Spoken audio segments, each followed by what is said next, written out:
What if I told you that everything you're trying to control is precisely what's stopping you from truly living? Have you ever stopped to think about how many times you've tried to force a situation to work, a relationship, a job, a plan, and the more you persisted, the more it seemed like everything fell apart?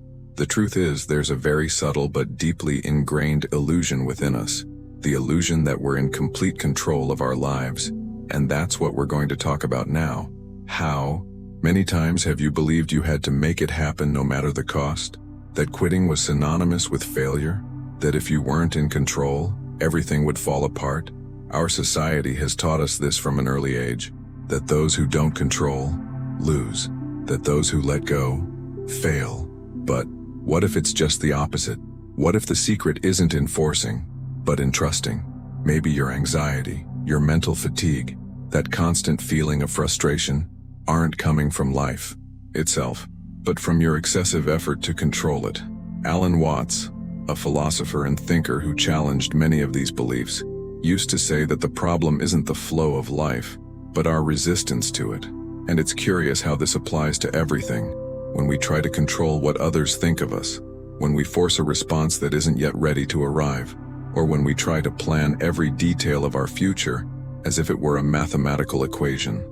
Life doesn't follow that kind of logic, and as difficult as it may be to accept, control is, more often than not, just a comfortable illusion. Have you ever felt like you were fighting the current, swimming without moving? The harder you pushed, the more tired you became, and the fewer results you saw? This is no coincidence. There comes a point when effort becomes resistance, a point where trying too hard stops being willpower and becomes a silent block. It's like squeezing sand between your hands. The tighter you squeeze, the more it slips through your fingers. The great trap of the illusion of control is that it gives us a sense of security, and we love feeling secure, don't we? Knowing what's going to happen, having all the answers, predicting the next step. But living life trying to control everything is like trying to dance to a song while holding your own legs. We stop feeling the rhythm of life. We stop hearing the signs. And most importantly, we stop trusting. Stay with me until the end, because what you're about to discover may surprise you and perhaps even free you in ways you never expected. Because this illusion we carry, that everything must be under our control, is often what prevents things from flowing naturally. Life, when you stop forcing it, begins to show you paths you never would have noticed. It's as if when you let go of the helm, you finally realize that the current was already heading in the right direction, and that your efforts were just a desperate attempt to go against what was already natural. True motivation doesn't come from pressure but from clarity, and this clarity only appears when we step back and observe, without trying to control every move. When we stop pushing so hard, answers begin to emerge, opportunities appear, connections make sense, and perhaps most importantly, inner peace stops being an endless pursuit and becomes a constant presence. Have you ever been there? That situation where, at the exact moment you gave up control, everything started to work out?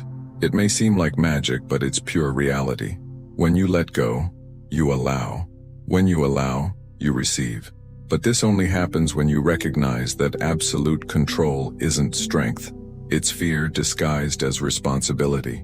And this fear needs to be faced, because it's fueled by the false idea that if you don't control everything, you'll lose everything. But life doesn't work that way, and that's where one of the biggest turning points Alan Watts teaches us begins. The power of surrender, a concept that goes far beyond giving up. It's about trusting, listening, and feeling the moment. And maybe, just maybe, this surrender is exactly what's missing for you to stop fighting life, and finally start living with lightness, truth, and purpose. But to truly understand how this transformation happens, and how stopping forcing things can change everything, we need to delve deeper into this idea, because what comes next can completely change how you deal with your reality. Because what comes next could completely change the way you deal with your reality. And you know, if this topic resonates with you, if these words somehow touched something deep inside you, leave your thoughts in the comments below. It could be an experience you've had, a moment when you realized you were trying too hard to control, or even a simple feeling that arose from listening to all this. I read each comment carefully, And this exchange is what makes this conversation real. It's what turns a video into a genuine connection. When you comment, like, or subscribe to this channel, you're not just supporting the content, you're helping spread this message to more people who are also trying to force their way through life without realizing it, and who might just need to hear exactly this to change everything. The idea here isn't to speak down to anyone. We're all on this journey together. Everyone's trying to understand, let go, and trust a little more. So if you feel this is part of your path, stay, subscribe to the channel, like this video. This shows me and YouTube itself that it's worth continuing to bring this kind of reflection here. And speaking of reflections, now we're going to dive even deeper, because if you've already felt the power of stopping forcing life, what comes next will show you how in practice this change happens.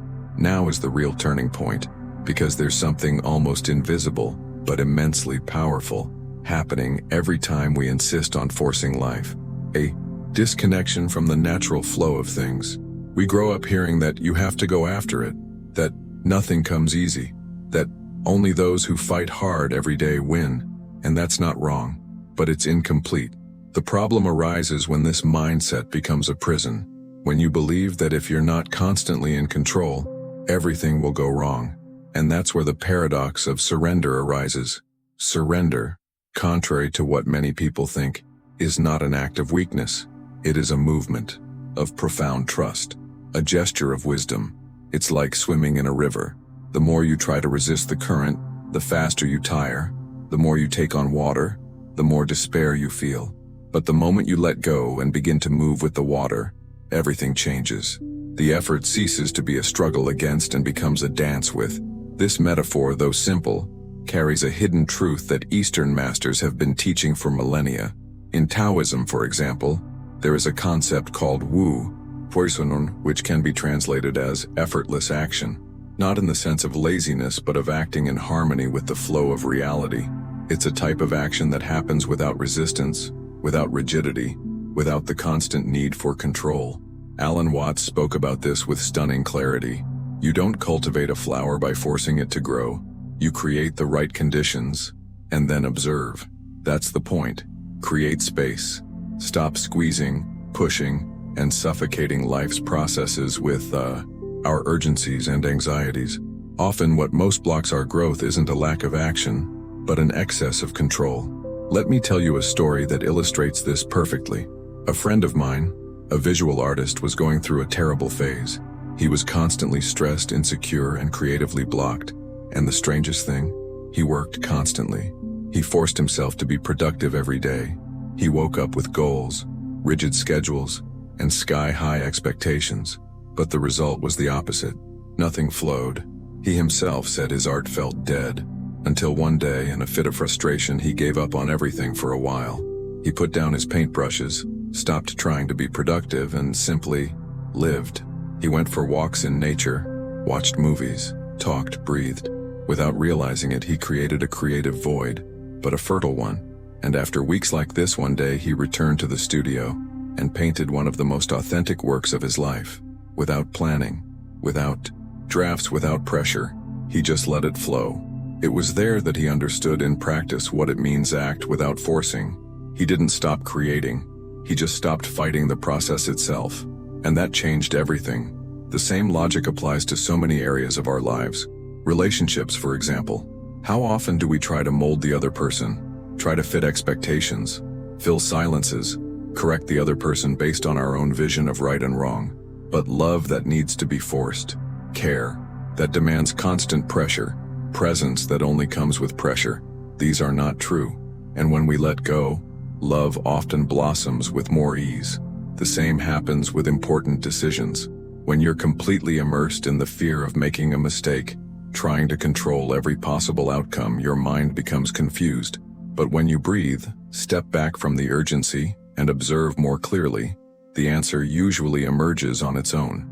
Sometimes in a quiet moment of the day, sometimes in a dream, or in an unpretentious conversation, because inner wisdom needs space to manifest, and control suffocates that space.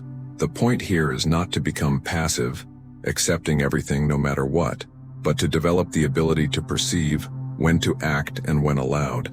This distinction completely changes our level of consciousness. And you might be wondering, but how do I do this in my daily life? How do I let go of control without becoming a disconnected person? The answer lies in small practices. It's not about becoming a Zen master overnight. It's about starting where you are, with what you have. For example, when you feel overwhelmed, instead of trying to solve everything at once, try stopping, simply stopping, breathing, observing what's happening, inside and out. Sometimes this gesture alone takes the weight of urgency away. Another powerful thing is learning to accept the present moment as it is. This doesn't mean conforming, but recognizing reality as a starting point. From this place of acceptance, you can act with much more clarity and purpose. And finally, let go of rigid expectations. It doesn't mean not having goals, but being open to the path they take. Because in reality, almost nothing happens exactly as we plan, and that's part of the beauty of life. When you start living with this mindset, everything changes. Decisions become more aligned with who you truly are. Time seems more generous.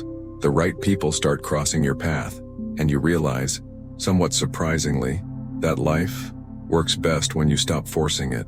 It's like you and reality finally start dancing to the same beat. It's a different kind of freedom, a freedom that doesn't shout, doesn't rush, doesn't impose itself, but that feels in the chest like a silent relief. And that's what we often seek in external achievements, but only find within. A kind of lightness that only comes when we understand that we don't need to carry the whole world on our shoulders to be worthy of living in peace. Because when this realization hits, that letting go of control isn't about losing yourself, but finally finding yourself, a lot begins to reorganize inside. And perhaps this is one of the biggest turning points in our way of living, realizing that the rigidity we believed to be strength then was actually fear. And that by letting go of rigidity, by letting life breathe with us, transformation happens in a silent but intense way. You begin to see behind the scenes of your own mind, that constant noise, the urgency to make everything work all the time, the anxiety for immediate results. All of this becomes clearer, and when you realize it, it's not that these patterns disappear overnight, but now you see it. And when you see it, you're no longer held hostage by them. It's like leaving a dark room where you've been tripping over everything and turning on the light. Things stay the same for a while, but now you see where you're stepping. This awareness completely changes the way you decide, react, create, and relate. The impact goes beyond what we imagine, because letting go of control isn't simply a change in behavior, it's a change in mindset, a reprogramming of how you deal with uncertainty. And let's be honest, life is, by nature, uncertain. We never know for sure what will happen tomorrow. But the illusion of control makes us believe that if we plan enough, if we are efficient enough, we can avoid chaos. But ironically, it's this fear of chaos that throws us right into it. Clinging to certainties creates a kind of constant tension that corrodes from within. And it's only when you allow yourself to relax, not in the sense of giving up, but of trusting, that the landscape begins to change. Alan Watts said something that seems simple but carries a profound meaning. Life is like music. The point is not to get to the end, but to enjoy every note. And if you stop and think about it, that's exactly it. Life isn't a problem to be solved, but a dance to be lived. The problem is that we're so busy trying to practice the perfect steps that we forget to feel the music. And perhaps the big turning point here is this. It's not about stopping acting, but about changing the quality of action. Acting without tension, without desperation, without the constant feeling that everything needs to happen now. Because when you act with lightness, with presence, with confidence, the result is different. Have you ever noticed how sometimes the best ideas come when you're not overthinking, when you're washing the dishes, taking a shower, walking down the street? This happens because in these moments, the mind is relaxed, and when it relaxes, space opens up to the new, to clarity, to the truth that was already within you, but muffled by the noise of control. From this new perspective, your decisions begin to come from a different place, a place of greater awareness, more alignment, more listening, and that changes everything. Because when your actions come from presence, they are more efficient, more powerful, more truthful. You begin to realize what's truly important, and what only seemed important because you were operating on autopilot. You begin to say no more easily, without guilt. You begin to make room for pauses. You begin to listen more, including to yourself. And you know what's most curious? Things start to work better. Things that seemed stuck begin to loosen up. Conversations become more fluid. Opportunities appear with less effort. And you begin to experience a new feeling, one you may not have felt in a long time. Peace. Not the peace of a place without problems, but the peace of someone who isn't trying to control everything all the time. The peace of someone who trusts the process, and more than that, trusts themselves. Because trusting in life is, at its core, trusting in your own ability to handle it. But this takes practice. It's not a button we push. It's a daily choice. A choice to let go a little more each day.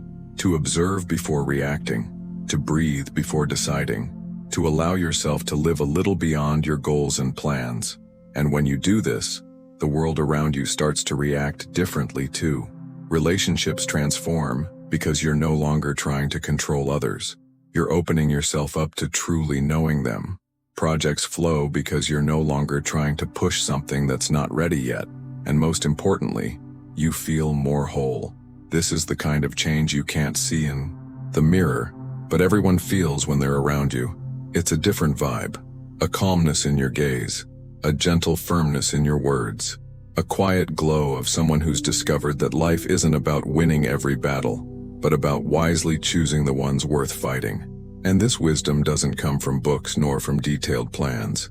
It comes from experience, from listening, from surrender, from allowing yourself to live with more presence and less resistance, in the most subtle and, at the same time, most transformative part of this entire journey, their cognition of one's own internal rhythm, because no matter how much the world outside pushes you to run, to accelerate, to constantly prove yourself, there is a wisdom within you that whispers, and almost always it speaks softly. That's why it demands silence, it demands presence, and it is at this point that surrender takes on a new layer. It is no longer just the decision to let go of control over external events, but also the permission to feel yourself honestly. How are you today? Not how you should be, not how others expect you to be, but how you really are. This kind of deep listening opens the door to something rare and valuable: coherence. When thought, feeling, and action begin to move in the same direction. When what you do is no longer just what needs to be done, but what truly makes sense to you. This generates an inner strength that doesn't depend on momentary motivation or external validation. It's an energy that comes from within. And this coherence only appears when you stop fighting your truth. When you stop forcing yourself to be what you're not, to want what you don't want, to follow paths that no longer speak to your heart. It seems simple, but this is one of the greatest transformations anyone can experience. The moment when the search stops being for control and becomes for authenticity. From this point on, even your failures change meaning. They cease to be a threat to your identity and become just part of the journey. Something that happened, taught you, hurt you, but doesn't define you. And when this happens, when you realize you no longer need to cling to the fear of failure, an almost unprecedented feeling emerges, lightness to experience life as it is. This kind of freedom isn't so much about doing whatever you want at any time. It's more about feeling like you can take a deep breath, follow your path, and trust that even on difficult days there's something sustaining you, not outside of yourself but within. This doesn't mean you'll never feel insecure again, nor that you'll wake up enlightened. Life will continue to bring challenges, disagreements, delays, and silences. But now, with a new mindset, these moments cease to be enemies and become teachers. Situations that, instead of demanding struggle, will invite listening, patience, adaptation. It's interesting to observe how nature itself works this way. No season forces the next to arrive. Winter doesn't try to anticipate spring. The sea doesn't fight the waves. Bamboo doesn't resist the wind. It bends, dances, and remains firm. This is the spirit of Wu Wei, that concept that Alan Watts so aptly translated, acting in harmony with the flow of things, with natural intelligence, with confidence. And you can apply this to any aspect of your life. When making an important decision, for example, Instead of trying to predict every possible outcome, you can pause and ask, what feels most true to me now? Sometimes the answer doesn't come right away, but if you don't try to force it, it will come, and it will come from the right place. In difficult conversations, when you feel the need to be right or protect yourself, you can try taking a breath and listening more attentively. Sometimes silence is the wisest response. Sometimes unleashing the desire to win an argument is what truly saves the relationship. Even in your projects and dreams, there's room for this kind of surrender. When you release the burden of the obligation that it has to work and allow yourself to explore, create, learn, and make mistakes, what was once a burden becomes expression. The process becomes reward. The journey becomes part of the achievement, not just the end result. This shift in the way we move through the world is subtle, but the impact is enormous, because when you stop forcing life, it begins to show you paths that were previously invisible. What once seemed like an insoluble problem now reveals new possibilities. What was once a source of anguish becomes an invitation to growth. And all of this doesn't happen outside of time, nor outside of reality. True surrender is profoundly practical. It requires courage. It's not about letting life take me in a passive, directionless direction. It's about being present, aware, and willing to trust signs, cycles, and yourself. The curious thing is that when you start moving like this, some people around you may not understand. They may say you're being sloppy, that you've stopped fighting, that you're accepting too much. But deep down, it's not acceptance out of weakness. It's wisdom. It's the strength of someone who realizes that controlling everything is the biggest waste of energy there is. And if you've made it this far, maybe you're feeling it too. A turning point. A silent invitation to let go a little more, to walk more lightly, to stop pushing on locked doors and start noticing the open windows. The most beautiful thing about this journey is that, as you let go, you find yourself, and what seemed distant, peace, clarity, alignment, begins to become part of your daily life. And all this, without rushing, without formula, without forced effort, just presence. If you've made it this far, it's because this message found a place within you, and that to me is worth everything. Sometimes we really need a simple but sincere reminder. It's not by forcing life that things fall into place. It's by trusting the flow and allowing yourself to feel the path. If at any point in this video you felt lighter, clearer, or more at peace, consider subscribing to the channel. This is where I share content like this. Conversations that aren't about ready-made answers but about seeing life through different eyes. And if this reflection made sense to you, leave a comment here with the phrase, "This message was for me." That way I'll know you stuck with me until the end, and that somehow, this journey was worth it for you too. Oh, and please leave a like, not only because it helps the channel, but because this simple gesture also shows that this conversation touched you. We build this space together. Each time one of you connects with what's said here, there's a video here that complements this topic and delves even deeper into this idea of trusting life without losing direction. Click and stay with me there. We still have a lot to discover together.